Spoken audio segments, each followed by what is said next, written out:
Good morning, good evening, or good afternoon, everyone. I kind of said that in a slightly wrong order, right? But hey, it will do. And welcome to today's live class with Swoosh English with official OET.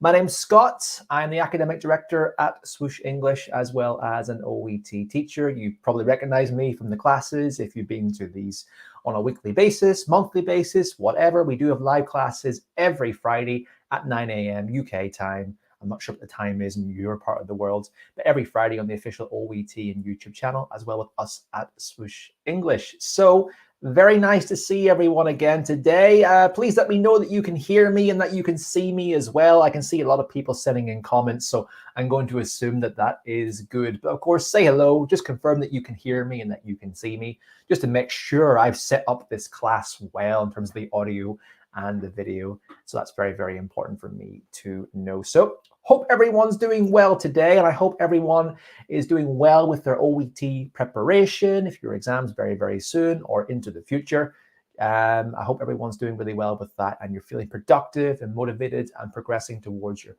passing OET score. Great. A lot of people can confirm that they can hear me and that they can see me. Let's see who's joined us today. Sithara has joined us saying good afternoon, Scott. Good afternoon to you, Sithara. I know what time zone you're in now, roughly based on that. We have Chukwuka, has said how. I think, do you mean hi, my friend? Hello to you too. We have Shinja has said double peace icon to you too, my friend. And we have Sammy has also said hello as well. Let's see who else we have today. Divine, Venus, Naiko, Furpa, Jamie, Suzmi, Najitha, Ohone. We have Jakulin, we have Shagufta, Abdul, Jamie, Shruthi have all joined us on the other feed. Welcome to everyone there too. And over on the YouTube channel, we had Radhika, Dr. TJ, we have Am, Arpana, Dr. Arun, Lisha, Remya, Tisinmo, Novi, Esther, and a few names. If I say everyone's name wrong today, I apologize in advance. There's a couple of names I am not going to attempt because I know I will definitely get that wrong. So I'm going to say hi in advance to everyone here. Thanks a lot for joining me today, everyone. And I hope that you're all doing well. Dana has joined us saying hello. I'm very well, Dana. Thanks for joining us. Vishal has joined us saying hi, Scott. Hello to you too. We have Gold Clarks from the Philippines. Hello, Gold. Welcome to the session today. We have Alexi has joined us. Hello, Alexi. We have Ansilabi has joined us from Kerala and India. We have Somi has joined us by saying hello as well. Oh, I already said hello to Somi. Hello to you again, Somi. 2 hellos to you today. How lucky is that? So, guys, let's get started. But first and foremost, if you want to follow more great content from Swoosh English on preparation videos to pass all aspects of your OET exam, including listening, speaking, reading, and writing, make sure that you follow us on the Facebook channel, or you'd like and subscribe us on the YouTube channel. So while you're watching today, give us a like, give us a subscribe, give us a follow. Make sure you're following us to keep up to date with all the content that we provide for OET preparation, especially these Friday lives that we do every Friday, 9 a.m. UK time.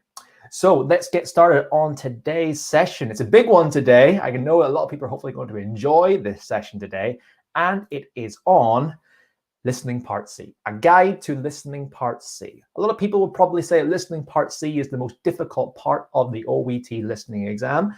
No doubt about it whatsoever. It's certainly very difficult. And that's why I'm going to go through a step-to-step guide, what to do to approach Listening Part C, which will hopefully then improve your abilities in this part of the exam. Of course, make sure you stay to the very end of the class today because we want more people to pass their OET exam. And we want to give everyone who's attended this session today a chance to save 20% on all OET preparation courses. So make sure, of course, that you come along today for a chance to save 20% on your OET preparation courses today, guys. Okay, my camera just disappeared there a second. Let's make sure it's back. Great. So 20% for a chance to save 20%. Come to the end of the class for a chance to save 20% on all OET preparation courses. Stick around to the end to see that. So what are we doing in today's session? Well, we're going to have a mini quiz on Listening Part C to begin to test your knowledge and see what you know about Listening Part C at this point. If you're new to OET preparation, well then you're going to learn a lot about your that aspect of the class today. We're also then going to do an analyze and practice methods to assist you in scoring higher in your Listening Part C exam. And we're going to finish off today with a mini mock exam with some feedback on why the answers were what they were in a listening part C exercise. So 6 questions coming your way to put into practice what we learned in this class and see if you've taken on any of the methods and steps that I'm going to present today to help you improve in your listening part C performance. Let's get to know a few of you guys a bit better today. We got quite a few regulars in here today, but also a number of new students as well. So I want to know, when are you taking the OET exam, guys? Some of you are probably taking the exam maybe this week, maybe the week after, maybe in a month's time, maybe in a year's time. It depends. We all have different times for taking the OET exam. Number one piece of advice I would have for OET preparation would be not to rush this exam. Take your time. Only take the OET exam when you know you've got a really, really high chance of passing it the first time. You will know that from feedback in your mock exams, feedback in your writing corrections, feedback from your teachers in your classes. That's the most important time to take it. So let me know when you are taking your OET exam, guys. Let me know in the comments today, please. Deep T is taking the exam tomorrow. Deep T, I wish you the best of luck with your OET preparation tomorrow. I really hope you get what you want. Let us know, regardless if you get the passing score or another time. We have Sarah is taking it on the 7th of the 8th. We have Fatime is taking it next month. We have Richa is taking it next month as well. We have Lara taking the exam in October. We have Judith taking the exam in September. Who else do we have? Frida is also taking the exam tomorrow. David's taking the exam tomorrow. And Remya is taking the exam tomorrow as well. Sibin, August. Esther, tomorrow. Asha, August. Reba, tomorrow. Catherine, I hope the best for you as well. A good number of people taking the exam tomorrow or within the month. Okay. Christine has just said, I took my OET exam on June the 12th, and I would like to thank you for your help because I passed it. Congratulations, Christine, on your pass. And I'm very happy to know that we at Swoosh English assisted you passing your OET exam. Well done and congratulations again. Lisha is taking it tomorrow.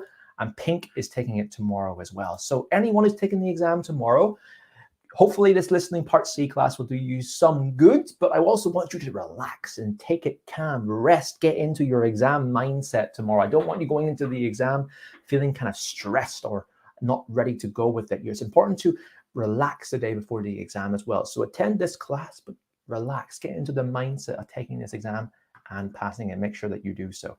Okay. All right, next question I have for everyone, thanks a lot for your answers, are what do you plan to do when you pass your OET exam, guys? So when you pass your OET exams, what do you plan to do when you pass your OET exam? All of you have your own aspirations, your own dreams, your own goals with what you want to do when you take the OET exam and pass it. And I want to know what those aspirations are. Let me know in the comments when you are doing so, please. Okay, well, I'm waiting for those comments to come in. We got a few comments coming through. VP is taking the exam November 6th. Chica is taking the exam tomorrow. Best of luck for that, Chica. Denny is taking the exam November the 6th. And Jibby is also taking the exam in November as well. Very good. Okay, guys, I'm going to read a few comments. What do you want to do? Dr. TJ said, take a break and sip some tea. Fantastic. Tea is great. Relax, have a bath, have a shower, have a massage, whatever you need to do to relax and relax healthily. So Ryan wants to practice as a nurse abroad. Avro wants to prepare for the PLAB exam. Okay. Odinisnyam, I think that's right. Apologies if it's not. It says take the CBT. CBT for Shamia as well. Gina wants to go to the USA. Deborah wants to begin a nursing career in the UK. And Divine wants to work in New York and the USA as well. Lovely. Sapara has said, I would like to go to the UK if I pass. Great, great, guys. And Dr. TJ says ECFMG certification. Shijina wants to fly to, looks like the UK as well. And Hassan plans to do my number 1 exam, my first PLAB exam, sorry. Guys, keep those aspirations in your mind. Keep them. I'm going to zoom up for this one. You're all going through all of this effort for a reason. And I want you to keep that reason in mind when you're going through the hardship of OET preparation, because it does involve sacrifice, it does involve time, it does involve a lot of preparation and a bit of self-sacrifice as well. So please keep that in your mind when you are preparing for your exam, because it will be worth it in the very end, that I promise you. Okay, thanks a lot for that, guys. Let's get into some of the content of the session today. So the next question I have for everyone is, what is your biggest challenge with listening part C? Let me know, guys. When it comes to listening part C, what is your biggest challenge? Let me know in the chat box, guys. What's your biggest challenge with listening part C? Okay. Listening part C undoubtedly is, from what I see in people's comments and blogs, when students contact us at Swoosh English, is, oh, I need some help with listening part C. How can I pass this section? So I'm looking forward to your own reason, hearing your own reasons why you find listening part C to be quite difficult. Okay, what is it about listening part C that you find challenging? Okay. Lovely, guys. Keep the comments coming in. I love it when people tell me why they're coming to what they want to do. Jibby wants to work in the UK. Okay. Firos, I want to move to the UK after the exam. Sithara, I'd like to move to the UK if I pass. Okay. Vishal has said to deal with distractors is quite a tricky aspect to deal with. That's why reading around ideas, looking out for words which denote distraction or opinion or attitude are also really, really important for listening part C as well. Okay. Sini says it just goes jumbled up. So I assume that you're assuming you are referring then to the fact is that your own organization and following the recording is fairly difficult. Okay.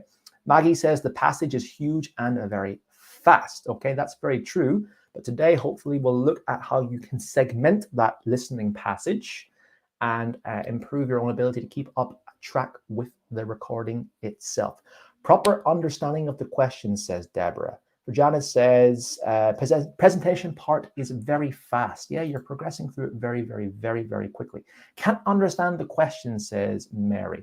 It moves to the next option. Negative option. So how to eliminate the answers, finding the right answer, confusing answers, lengthy options. I've heard a lot of this before. Okay, guys, hopefully you will have an idea about how to go about this task a bit better today.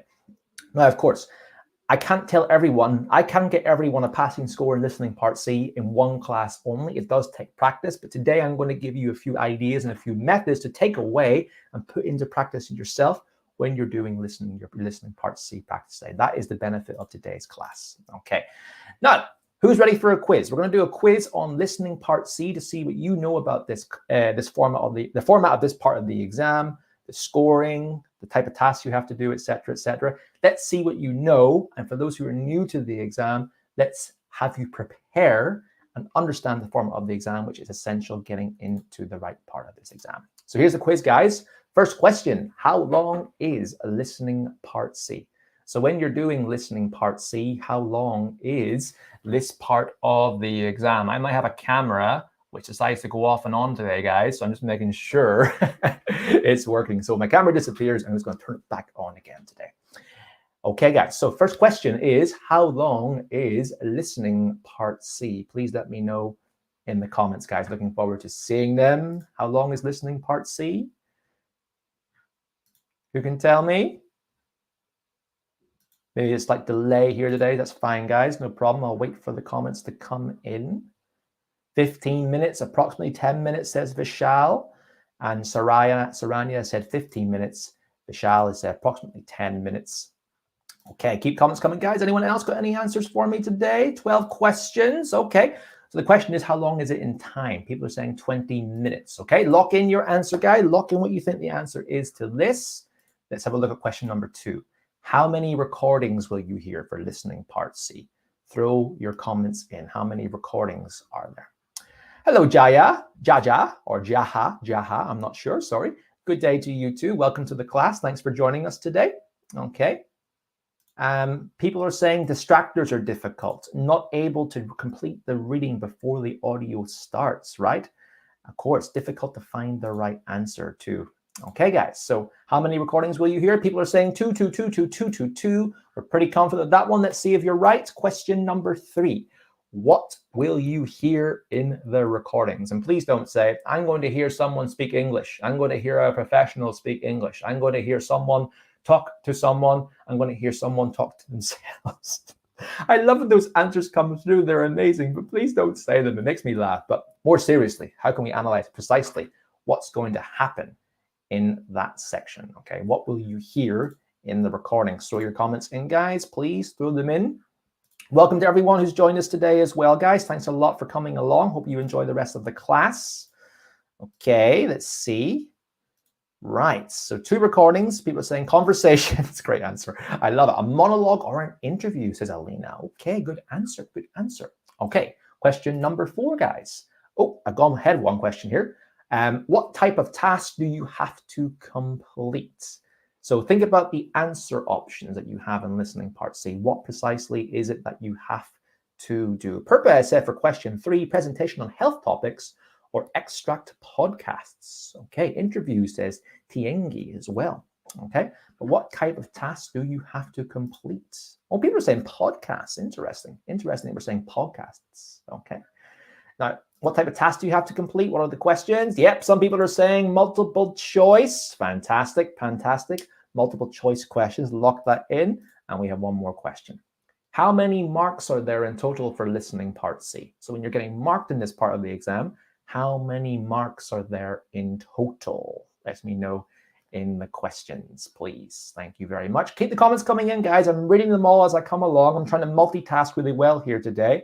So I'm speaking, I'm listening, and I'm reading all at the same time today, practicing my multi-skills. I might even be doing a bit of writing as well when I type. So how many marks are there for listening part C today? 12 marks, saying a lot of people. 12, 12, 12, 12, 12. Okay, guys. Let's lock in your answers and see how well you did in that mini quiz. Okay, here are the answers. How long is listening part C? Around 15 minutes. Okay, so more about the format very soon, but you have approximately 90 seconds per extract to read the questions and prepare for when the listening audio begins. Each extract will last around 6 to 7 minutes in total. Okay, so it could be a little bit longer than 50 minutes. That's an approximate level for listening part C. You will hear 2 recordings, as many people have said. So there's 2 different recordings with 2 different sets of question extracts. In the recordings, you will hear healthcare professionals talk about aspects of their work. That can be an interview, and it can also be a presentation. What type of task do you have to complete? 3 answer multiple choice questions. And finally, how many marks are there? Well, there's 12 questions, 6 questions for each extract. So there's 12 marks in total for listening part C. So even though it's not as high scoring as part A, you do need to, of course, do really well in this section to get those marks up to a B standard. If you got 100% in part A, you didn't do so well in part B and part C, then you might still not get a passing score of a B grade in your listening. Keep that in mind. Okay, guys, well done for the quiz. Thank you very much for your contributions. Let's now get into the bulk of the task today. So for anyone who's new to listening part C, here is an example task. You have the question, and you also have the answers, but you also have what's known as, here as it says, the context statement. The context statement gives an overview about who's speaking, what they're speaking about, and who they're speaking to as well necessarily. So you identify what kind of listening extract is coming up. All of these are really important to analyze before you begin listening part C. You then, of course, have the question, all right? In this case, it is a direct question. We have what first led Dr. Tisnado to develop an interest in yellow fever. It's a direct question. There are some examples which do require completing a sentence. So the question will be one half of a sentence and the 3 answer options will be the other half. Just to keep those in mind. So the context statement and the direct question or completion of the question are what you should analyze when you see the task. And as you can see, we have 3 short answer, multiple choice question answer options. Okay. In terms of time management of this task, as I previously said, but I'll elaborate on that a little bit more today right now, you have 90 seconds to read the questions in each extract. So that's 90 seconds to go through the 6 questions as well as the context statement and get a good understanding about what is coming, what you have to listen out for, etc. You then listen and answer the questions through the entire audio extract before the second one begins, and you get another 90 seconds to have a look through. Okay. So let's have a look at now how we approach this task. I'm going to go through a step-by-step method for some things that you should be doing in listening part C throughout from beginning to end to maximize your time in the 90 seconds and also to make yourself as efficient as possible during the listening exercise, which will hopefully translate to more correct scores, which will then translate into a higher score in the exam total, hopefully passing. Okay, so before listening, there's going to be two parts of this class today. We're going to look at what we should do before we listen and then what we do while we listen as well. Okay, so before listening, the first thing that we should do, as I mentioned earlier in the class, there's the context statement. We should be analyzing this context statement. It gives a lot of clues in terms of what's coming next, and it can allow us to prepare and contextualize the kind of listening extract we're going to hear. We can pull on some background knowledge, and hopefully it will just fine-tune our listening skills a bit more. So let's analyze this context statement. It says, you will hear an interview with an epidemiologist called Dr. Rachel Tisnado, who's an expert on yellow fever. There's three questions you should ask yourself when you're analyzing this context statement. First question is, what kind of audio will you hear? Second question, who is speaking and what is his or her position? Finally, what is he or she talking about in the context statement in this precise example here overall, guys? So first question is, what kind of audio will you hear? Skim and scan, it says right here, oh, it's an interview. Right, so I can now expect there to be two speakers in this audio extract. More about why that's really, really important very, very soon. So we analyze what kind of listening extract it's going to be. The second question, who is speaking? What is her position? Well, we can see it's an epidemiologist called Rachel Tisnado. So if anyone is an epidemiologist or knows about epidemiology here, then we can use that to contextualize what's going to happen in the listening. What are we listening out for? What's going to be mentioned? What vocabulary and terms can we draw upon when we're listening? And we also know that the speaker is called Dr. Rachel Tisnado. It's important to know who is speaking and to whom throughout the role play. After all, if we're listening to the wrong speaker, the wrong ideas, it might be tricky for us to get the right answer. And finally, what is she talking about? Yellow fever. If anyone knows what yellow fever is, then we can once again draw upon that background knowledge, know what's being said, and maybe predict what might be mentioned, draw on some vocab we know, and fine-tune our listening for things about that. Okay? So every time you're doing your listening part C, very, very, very quickly, because 90 seconds is not a long amount of time, think about what audio will I hear, underline it, who's speaking about what, and what are they talking about, and what is the position of the person who is speaking as well. So take note of those three things when we're going through our listening. The second thing that we can do is we can use the questions as a guide. So a bit more about that there. We've already analyzed that this particular extract is going to be an interview, aka one person will be asking questions, the interviewer, and the interviewee will be answering the questions. Dr. Tisnado is the interviewee, and we're going to have someone interviewing her, okay? Camera's gone again, guys. Give me a second. You'll turn on in a second. I'll just keep speaking here anyway. So what's really, really, really important here is that we use the interview as a guide. That is very, very important, okay? So when we're looking through this, it's really, really important that we use this as a guide. I'm kind of repeating myself here, guys. Sorry about that. So we have the question, okay? What first led Dr. Tisnado to develop an interest in yellow fever, okay? The question here indicates what's coming next. We have the transcript here at the very, very bottom of the screen as well. Now let's have a look at how the question and the audio transcript compare. Well, we can see that they actually directly link to the question. So when we hear the question being asked in the audio transcript, we can then use that information. Oh, I'm back. Fantastic. Sorry about that, guys. So we can actually then use that question and that audio transcript to give us a clue about what's coming next. We can use these questions as signposting devices in this piece of the interview itself. Let's compare. The question said, what first led Dr. Tisnado to develop an interest in yellow fever? The audio transcript says, we're talking today with Dr. Rachel Tisnado, a highly respected epidemiologist and expert on yellow fever. Dr. Tisnado, firstly, what is yellow fever and what triggered your deep interest in this disease? So every time the interviewer asks a question, it's going to be related to the question you're going to see in the listening paper. This is the best way for us to indicate what's coming next, what we have to listen out for. And you can keep track of the audio by using and your questions too, by using the interviewer questions as signposting markers. The questions are directly relevant. They are slightly paraphrased, but they are the exact same. So every time you hear a question, make sure, of course, if you're following along with the interview, that you're going to do that quite naturally. But if you get lost at any point, oh, what am I listening to? Listen out for that next question. Quickly associate what question the interviewer is asking, which question does it correlate to in the listening exercise, and then find your place that way. Each audio extract will last approximately 45 seconds to a minute, around about 1 minute at a time. So you'll be listening for 1 minute at one given point on each extract based on the question, but use those questions as a guide, okay? The presentation style is slightly different and slightly more difficult. I'll discuss a bit more about that very soon, but use those questions as a guide. They will indicate what's coming next, and how you can keep track, okay?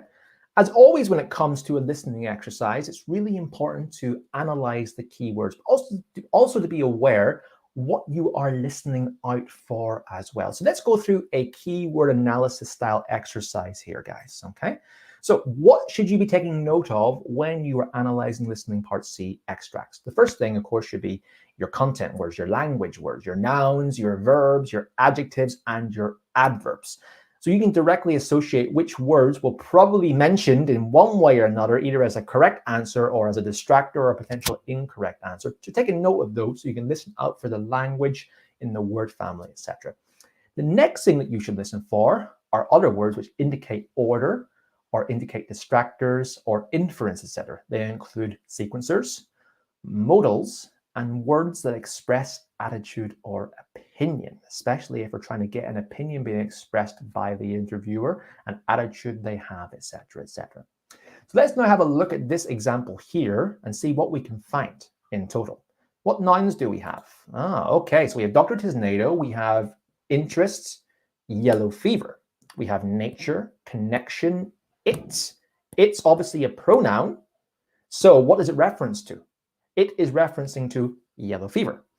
The way in which it spreads. So we have way, it once again is referring to yellow fever as it's in the question itself. So take a note of these words. We'll probably hear these mentioned in one form or another, either directly or even paraphrased as part of a wider sentence. Okay, take a note of them. Next then we have, of course, our verbs. We have led, develop, and we have spreads. So take a note of those words. You may hear these in some form or the other. They could be paraphrased. They could be directly relevant to the answer option itself as well. Any adjectives and adverbs? Well, we have preventable and we have family. It's a family connection to something, and we have preventable. Preventable is probably going to be a key word because it also expresses attitude or opinion as well. Is there any attitude? Is there anything that Dr. Tisnado expresses that this could have been preventable, yellow fever, or not? So take a note of that word that does express an opinion. Okay, let's have a look at the other words now. So sequencers are really, really, really important. And it's really, really important in this question too, because what does the question say? What first led Dr. Tisnado to develop an interest in yellow fever? So there could be a number of things which led her to have an interest in yellow fever. But the extract is asking you what was number one? What was the first thing that happened in order? So listen out for those sequencers in the audio extract and try and piece it together in order. She may mention something first, second, and third, or she may mention something that references back to something at the very, very beginning. So pay attention to those sequencers and those orders when giving your attitude or your order that way. Now, there aren't really any modals that in this phrase like can, should, must, might have, etc., which also indicate shades of meaning, but it is important to listen out for those as well. And well, we have an adverb here, sorry, not an adverb, an adjective here that expresses attitude or opinion. That's being used in preventable, etc. There's one more thing that we should take note of as well, and that is the key question word. In this extract, that key question word Up here, as you can see, is what. Okay, you might have how, you might have why, you might have when, etc., etc. So the key question word, what is indicating a reason? So you're listening out for a reason that Dr. Tisnado will give in this extract to first let her develop an interest in the yellow fever. So keep that in mind, guys. Your key content words is are your nouns, they are your verbs, adjectives, adverbs, your sequencers, really, really important. Words that indicate attitude or opinion or inferences, because there will be distractors in this listening part C option task, as well as other words like modals. And also take a note of that key content question word as well. Okay, now what else can we do for listening part C? Well, that's basically a quick run through the 3 really important things that you should be doing for your listening part C. We're going to put that into practice now, guys. We're going to do some listening. Okay, you're going to actually listen to the extract now of what we just done. So let's see if we can put that into practice. Okay, so we've highlighted our keywords. We've highlighted our question statements. We understand it's an interview. Make sure you listen to the interview in terms of how that goes on. I'm now going to start the listening exercise right now. It's going to be about a minute or so. See if you can get the answer right. Remember that keyword first is really, really important for this particular extract. So I'll go full screen here, guys, and I'll start the recording. Good luck. Let's see how well you do.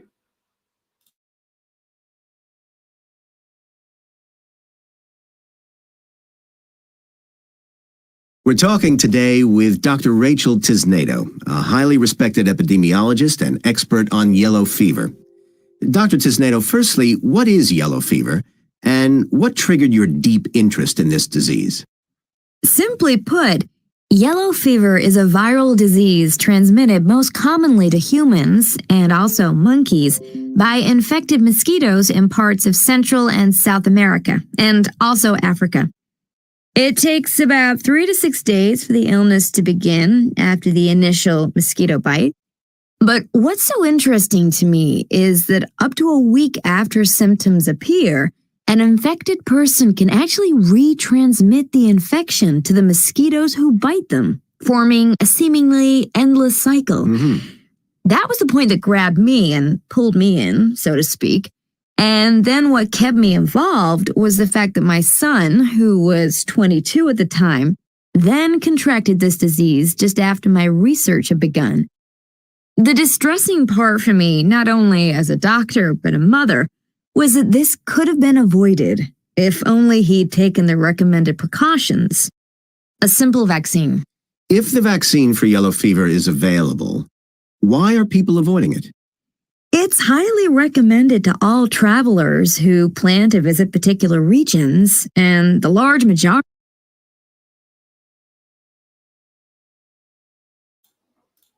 Okay, guys, that's the end of the extract. Let's see how everyone. We're talking today. Let's see how everyone got on.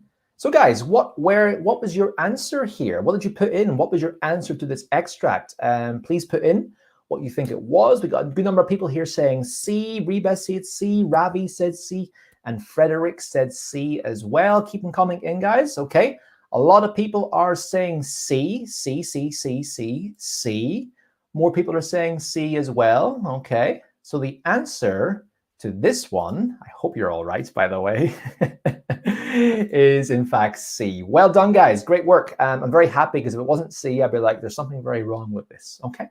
C was the right answer, the way in which it spreads. And this is the reason why C is correct. Let's analyze the text. It says here in this part of the text, but what's so interesting to me is that up to a week after symptoms appear, an infected person can actually retransmit the infection to the mosquitoes who bite them, forming a seemingly endless cycle.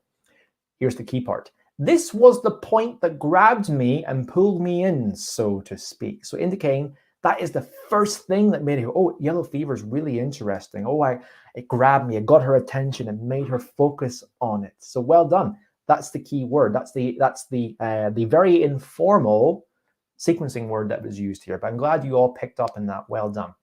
Let's see whether the other options were not correct. Okay.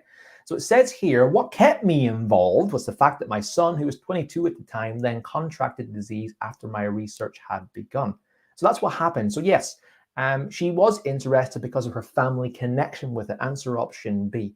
But what kept me involved indicated what happened afterwards. So it wasn't the first reason, it was the second reason, which happened after part answer option C.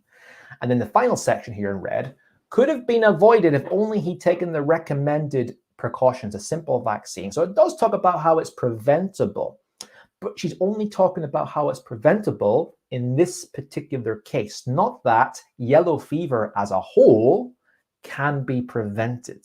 So it alludes to it, but it doesn't exactly match up. In fact, it actually eliminates that answer as an incorrect answer. But well done, guys, for getting C correct. Well done. More about that very, very soon in our mini mock test. Okay, let's go through now a few tips and what we can do before listening when we're looking at a presentation extract. And of course, listening out for signposting language is really, really important, because in the interview, we use the interviewer's questions as our signposting devices, but we have to listen out for more from the same speaker when we're doing a presentation style extract. So if you're listening to the presentation rather than the interview, you will need to listen out for signposting language as your guide. Signposting language, as many of you probably already know, is language which indicates the beginning of a new idea or the end of an old idea, and it helps to organize longer stretches of speech, which is what you're going to be listening to. Speeches which last about 6 to 7 minutes in total. Now, we can use simple sequencing adverbs like first, firstly, second, secondly as discourse markers, okay? We also have now and so and then and before to indicate a change of topic or the development of an idea can do this. There's a lot of sequencing devices. It's important that you do learn these and you apply these in your listening as well. Okay, so here's an example of a presentation type OET question. It says, you hear an occupational therapist called Anna Matthews giving a talk to a group of trainee doctors. Okay, so near the beginning of the presentation, the speaker says, first, let's think about what we understand by occupational therapy. So very helpfully, this would actually relate to the transcript. This relates directly to the focus on the first question, which is, Anna says the main focus on her work as an occupational therapist. Okay, first, occupational therapy. The main focus of her work as an occupational therapist is. So we're using some of those words and those signposting words to keep in touch with what is going on in this. The next question in the test, meanwhile, is when Anna first met the patient called Ted, she was. So we can see here how the speaker uses the signposting language to help listeners navigate through the question. So you'll hear words and phrases like what's in the question, which indicate what's coming next in a presentation style interview. We just have to listen out for it. You will also hear, there will also usually be a very short pause, a slightly longer pause when one extract ends and the next extract begins. So if you can recognize that pause, slightly longer than there would be between sentences, that's when the next extract is beginning and you should start listening for the next question. Now, this would take a whole class by itself to go through sequencers, but because I want to focus on the mock exam today, I want to just give you those few quick tips on presentation extracts as well. We'll be doing more about this in our next listening part C class, which will be essential skills. That will be sometime next month. So please stick around to then to obviously hear some more information about that. But I want to get into the mini mock exam today. But of course, it's important to recognize sequencers and use them in order in the class. So let's review some of our skills today that we picked up on. Okay. Learn the format of the exam section. Most people are fairly good at that already, but if you don't, learn it and apply it. It's essential. Use your 90 seconds wisely to analyze the questions and answer option keywords. We talked today about how you can do that, what kind of words you have to analyze, what kind of language you have to analyze, and what does that key question word say as well. In the interview extract, use the interviewer questions as signposting devices to keep track. They'll use a lot of the same language. They will use some paraphrasing, but you can use those to move forward. In the presentation extract, you have to listen out for direct signposting language being used by the interviewer to keep pace. Listen out for that slightly longer pause as well to indicate what's coming next. The audio will make use of synonyms. You will not hear the exact same wording being used in the questions and in the audio, so you have to be aware of paraphrasing. Be aware of distractors. Going to hear some distractors being used in this audio now, but in the next class where I've got a lot more time to dedicate to distractors, I will do a session on signposting language and distractors in our second OET listening class. So be aware of them. Okay. Finally, practice makes perfect. We've done a 1 hour class today at the end of the session. Make sure you go away and you apply the tips and tricks that you've learned in this class about how to approach listening part C in your own OET listening practice.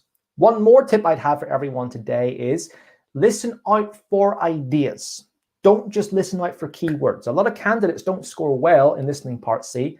As soon as they hear a word which is in the question extract, oh yeah, that's the right answer. I heard that word, it must be. If you do that, you are not going to score well because you cannot listen out for simple words. It's ideas, how those ideas are sequenced, what language comes around that to give you the right answer. If you are listening out for words only, the distractors will get you. That's why the distractors are there, to make sure that you are listening out for the ideas, because the distractors will catch you if you're only listening out for keywords only. It's about listening out to entire ideas and content in focus. So please keep that in mind. Who is ready for a mini mock exam? We're going to spend the next 15 minutes of this class doing a mini mock exam session. Let me know if you're ready. Let me know if you're excited to apply some of the techniques we had in the class today to this exercise. Okay, yep, good. People are saying they're ready for the exam. Fantastic, fantastic. Good to know. And guys, if you're enjoying this class today as well, then please, as I said, give me a like, give me a love on Facebook if you can. Give us a like on YouTube. Make sure you follow us on Facebook. Make sure you subscribe to our YouTube channel to keep up to date with these classes as they come about as well, please. Thank you very, very much. Good. I appreciate it, guys. Anyway, let's get started with our mini mock exam class today. So, guys, I'm aware of the next part of the class. I'm going to say goodbye. My camera's going to disappear. I'm going to turn off my camera and put this full screen so everyone can see. So here is the context statement at the very, very top. Here are your questions in order: 31, 32, 33, 34, 35, and 36. Okay, so make sure, of course, that you're going through these in order: 1, 2, 3, 1, 2, 3. Okay, make sure you read this context statement here, read through the questions. I'm going to play the audio. The audio will have the 90 seconds built in for you to plan, and good luck with applying some of this today that you've learned in this session. So good luck with the mini mock exam, guys. Hope you do really well. Part C. In this part of the test, you'll hear 2 different extracts. In each extract, you'll hear health professionals talking about aspects of their work. For questions 31 to 42, choose the answer A, B, or C, which fits best according to what you hear. Complete your answers as you listen. Now look at Extract 1. Extract 1, questions 31 to 36. You hear a senior nurse called Belinda Shelton giving a presentation about an outreach influenza vaccination project in Australia. You now have 90 seconds to read questions 31 to 36. Remember, guys, analyze that question extract. Who's speaking? Who's speaking to whom? What kind of extract is it? What's the person's profession? Analyze those keywords. Make sure you're taking note of nouns, verbs, adjective, adverbs, any sequencers, any modals, and what the key question word is if there is one. Good luck with the recording.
Good morning. My name's Belinda Shelton, and I'd like to tell you about a pilot project that my hospital here in Australia was involved in recently.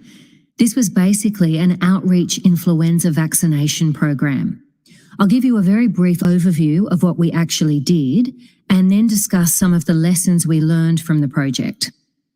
We were particularly interested in investigating high-risk groups to find out whether they were missing out on getting flu vaccinations. So, for example, you might have patients with a range of conditions who are already receiving care from multiple subspecialists. Most of these patients will already have healthcare providers because of their pre-existing conditions, but these healthcare providers may not see their primary role as one of prevention via vaccination.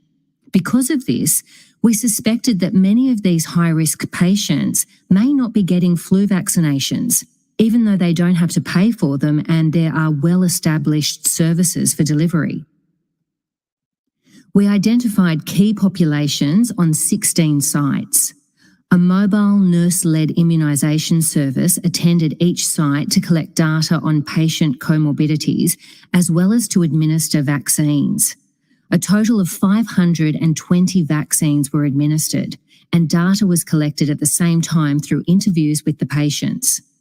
The most common comorbidity reported was diabetes. Rather than reflecting a more general health trend, this probably reflects the nature of the sites visited, which included 2 diabetes clinics, as well as centres for the homeless, refugee centres, and residential facilities. One conclusion that was suggested by our project was that it would be possible to improve the delivery of vaccines by appropriate identification of vulnerable members of the community. We found that lack of knowledge, language barriers, or cultural factors mean that some people may not be aware that they can have free vaccines. And even if they know that they don't have to pay for the vaccine itself, they may be worried that going to a primary care facility to receive it might involve some other sort of payment. And in some cases, they may not even know that they're in a high-risk group and that it's especially important for them to be vaccinated. Now, on to the lessons learned. On this project, we included 3 residential care facilities for elderly people. However, we found the aged population in residential facilities already have established guidelines and infrastructure in place to receive vaccinations from their primary healthcare provider. Providing a mobile outreach influenza vaccination service to these residents could have a negative effect on this system and create a problem in the future if the outreach service was no longer available. In addition, it became apparent after the site visits that the majority of vaccinations administered and the priority at those sites were for staff vaccination rather than for residential client vaccination. Although staff vaccination is important, this wasn't the primary objective of the project. One of the most important things we found out was to do with planning the visit to each site. We found that for success on the day of the site visit, it was a good idea to advertise and explain the service beforehand. Another consideration for future years, though, is to do with the fact that peak protection from influenza occurs 3 to 4 months after vaccination. And it's important to be aware of that when deciding on the date when it's going to be administered. And it also became apparent at many of the visits that this model of delivery involving a mobile nurse-led service could be applied in other areas. Feedback from both staff and participants indicated that there was a strong interest and demand for paediatric influenza vaccination and also for other maternal vaccinations such as whooping cough. We found that at many of the refugee sites, attendance was by families, particularly women with young children. It wasn't ideal to be limited in the scope of vaccination when there was both demand and opportunity for it. Similarly, at a number of the sites, pregnant women were aware that they needed protection against conditions such as whooping cough as well as influenza. And since both of these are recommended in pregnancy, this seems the way we should be going. What the project has shown us is that taking vaccines to vulnerable populations is well received. and remains an important strategy to maximise uptake. And this is true even within high-income settings with universal access to healthcare, such as Australia.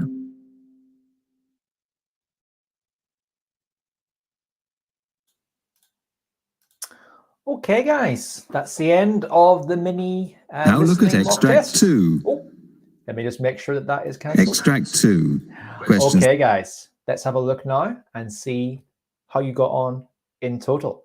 So I hope it went well for you. Hope that you find it reasonably comfortable when doing so. Hopefully you find the technique quite well too. Let's now analyze our answers to our 6 questions. Question 31. Patients already receiving care may miss out on flu vaccinations because subspecialists what? We had a question completion exercise here. What was your answer to this question, guys? Please let me know in the comments. What was your answer to these for question number 1? Throw in your answers, please, so we can analyze them all together. Anybody at all? Okay, some people are saying A. Some people are saying B. Some people are saying C. Thank you.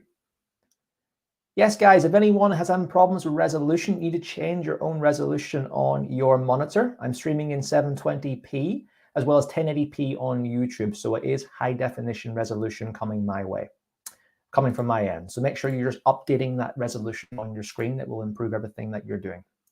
Okay, we're saying A, C, A seem to be the 2 answers for that section. Let's analyze and see what it was. So the answer to this one was A, to those who got it correct. They don't regard them as a priority, the subspecialists. Why is A what it is? Let's have a look at this part of the text. Most of these patients will already have healthcare providers because they're pre-existing conditions. But these healthcare providers, aka the subspecialists, may not see their primary role as one of prevention via vaccination. They're missing out on the flu because they're doing something else and not regarding flu vaccination as the priority because of this. That is why A is what it is. Let's try to eliminate the other answers now. So those who said B, the lack of resources to provide them, and C, have sufficient facilities for delivering them, well, that's not the case. It says at the very end, there are well-established services for delivery. So that last sentence there eliminates both B and C as the correct answer. It actually contradicts it based on that. So those who got A right, well done. Let's have a look now at B. What does Belinda suggest about the data on comorbidities? Throw in your answers, guys. What did you get for B?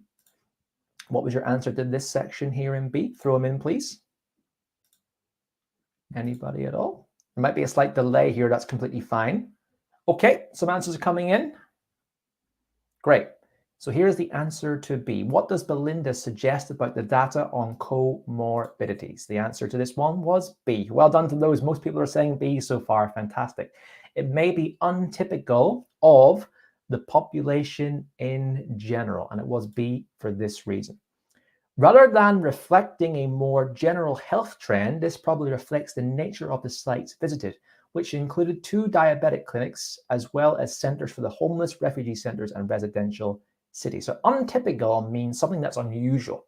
It wasn't the case for the population in general. But this sentence here says, rather than reflecting a more general health trend, it's contradicting the general health trend. It's a bit more untypical, okay? And the reason why A and C was eliminated, we read here. A mobile nurse-led immunization service attended each site to collect data on patient comorbidities as well as to administer vaccines, okay? So that eliminates C. It reflected the wide variation between collection sites. There's nothing about that talked about the wide variation between collection sites, just that it was widespread.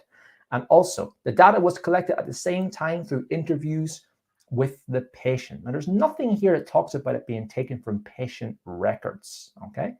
It just talks about how it was collected through interviews, but not through records necessarily. That's why B is the best answer in this case. Let's now look at number 33. One of the project's conclusions is that vulnerable members of the community may, throw in your answers, please, once again. Let me know what you think it is. Throw in your answers to letter C, please. I'll wait for them to come in. There is a slight delay coming in here. Okay, some people are saying A, good. I mean, not good. I don't know what the answer is yet. I haven't analyzed it. I'm only joking. I know what the answer is. Okay, keep them coming in, guys. People are saying A, A.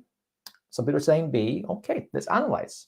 So B, sorry, number 33, one of the project's conclusions is that vulnerable members of the community may fail to make use of free vaccination service. A lot of students were saying A. Good for those who got that correct. Amazing. Let's analyze why it is what it is.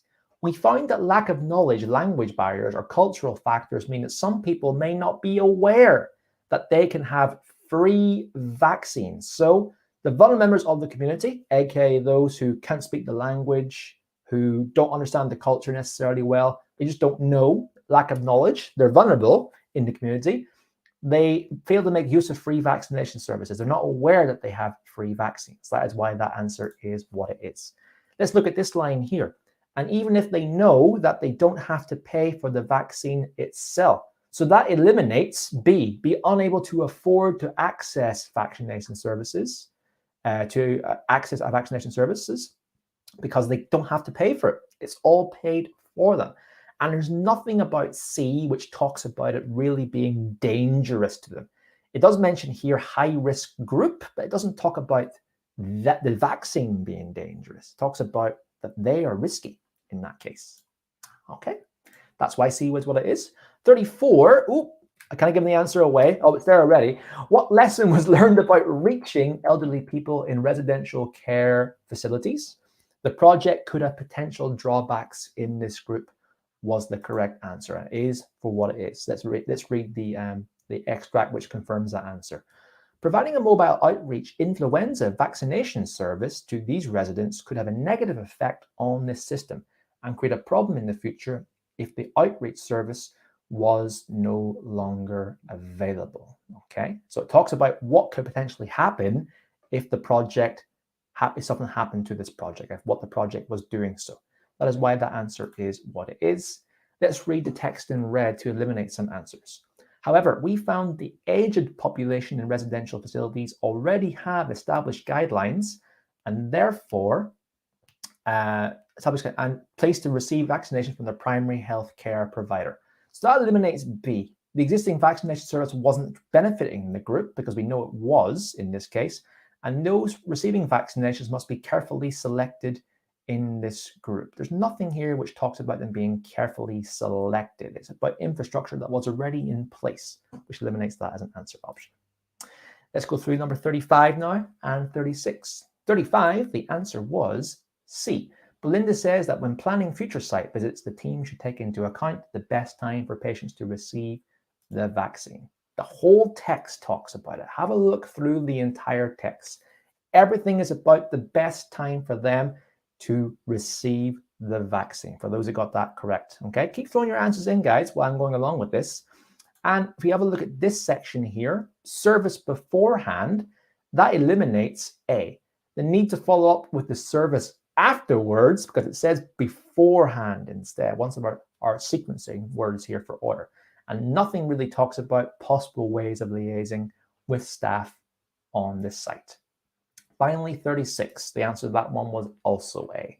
Belinda recommends that a mobile nurse-led service could be used in future to deliver a broader range of services.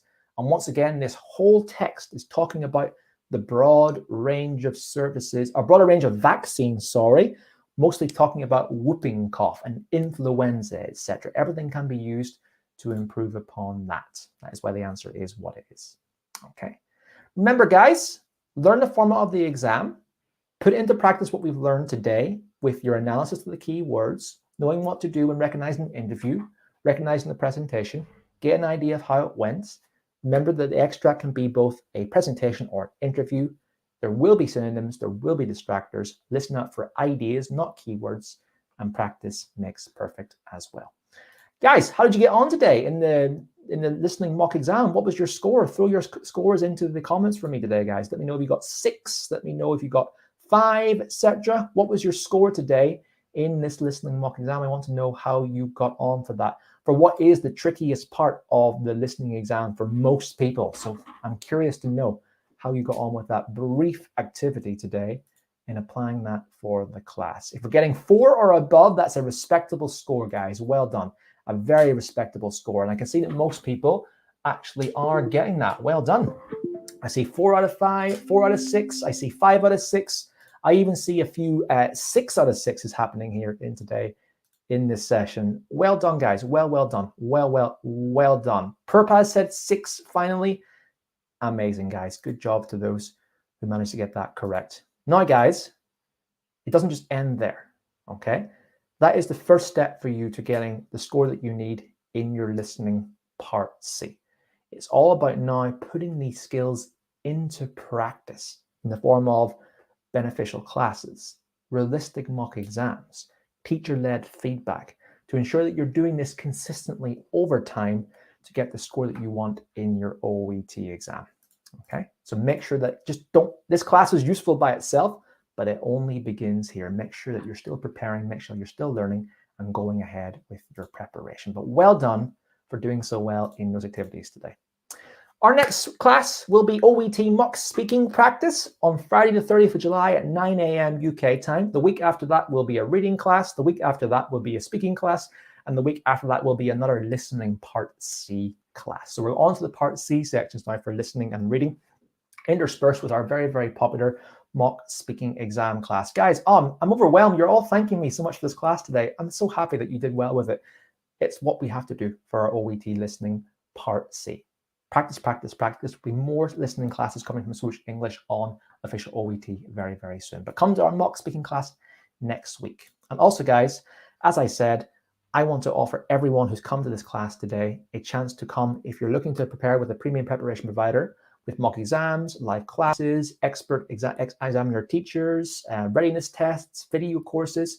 We're offering 20% off all of our OET preparation courses right now. And all you need is this discount code OET20, and you can use that on swooshenglish.com if you're looking for a preparation package, which includes more live classes like this with expert advice on the OET listening part C, as well as very high quality OET listening exams with scored feedback. It's very important.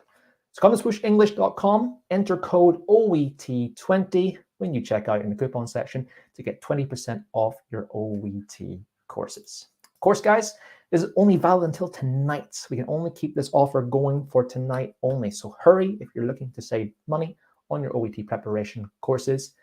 Midnight tonight. Come on over to swooshenglish.com and check us out. There will be some comments in the Facebook and YouTube feed, which will give you suggestions on, of course, the course that you're looking to take part in. But all OET courses, 20% off tonight. Go on over and take advantage of that today. Okay, guys, thank you so much once again for coming along today. I really appreciate all the hard work that everyone was doing today. Well done for your listening part C progress and how you applied those methods today with the great results that you were getting. It's been a pleasure. So I'm looking forward to seeing more of you. Hopefully at Swoosh English, you were looking to prepare for your OET exam and maximize your chances of passing the first time. And I look forward to seeing more of you in our OET mock exam speaking class next week. So thanks a lot for joining today, guys. Remember, follow us on Facebook, subscribe to us on YouTube to be up to date with any of our free material or free classes that we offer each week. But if you want to maximize your chance of passing first time, then a fully structured, dedicated course is the ideal thing for you today. And 20% off OET preparation courses today. So guys, have a great day. Thanks a lot for listening to me. Well done, and once again for your application of the class. Those who are taking part in the OET exam tomorrow, best of luck from myself, Scott from Swoosh English, and the whole Swoosh English team. Anyone who's preparing, keep strong, keep motivated, keep well. You can pass this exam, and you will do so with the right method, the right feedback, and the right support, as well as the right time and mindset. I truly believe that. Have a great day, everyone. Take care. See you all soon.